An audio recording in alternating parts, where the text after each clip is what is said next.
আমার ছেলে ওদিন বলতেছিল, আমার ছেলে কথা কম বলে। আমি আব্বা আমার তো বুদ্ধি হয়ে গেছে, সে কথা বলতেছে না, চুপ করে আছে। হয়তো তাকেও হয়তো আর এগুলোতে আসা হবে না। এটাই হলো আমার জীবনের। আমি জানি না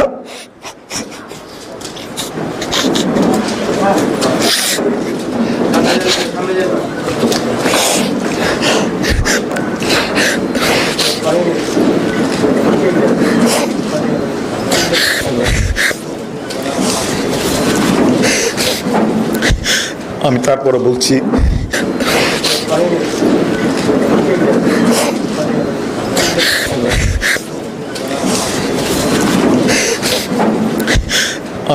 বলছি, তারপরে আমি আপনাদের কাছে, নারায়ণগঞ্জের সাধারণ মানুষের কাছে আমার বিনীত প্রার্থনা, যদি আপনি আমার মনের অজান্তে কোনো সাংবাদিক ভাইদের কাছে অথবা এলাকার গণ্যমান্য ব্যক্তিবর্গের কাছে যদি কোনো ধরনের ভুল করে থাকি, আপনারা আমার জন্য দোয়া করবেন, যাতে আমি বাকি দিনগুলি যেভাবে আমি আমার চাকরির জীবনে মানুষকে সেবা দিতে পেরেছি, আমি যেরকমভাবে মাদকের বিরুদ্ধে, সন্ত্রাসের বিরুদ্ধে, চাঁদাবাজের বিরুদ্ধে আপোষ করি নাই, আগামী দিনগুলিতে যেন আমি ওই সকল সন্ত্রাসীর বিরুদ্ধে আপোষ না করি, সেই জন্য আপনারা আমার জন্য দোয়া করবেন।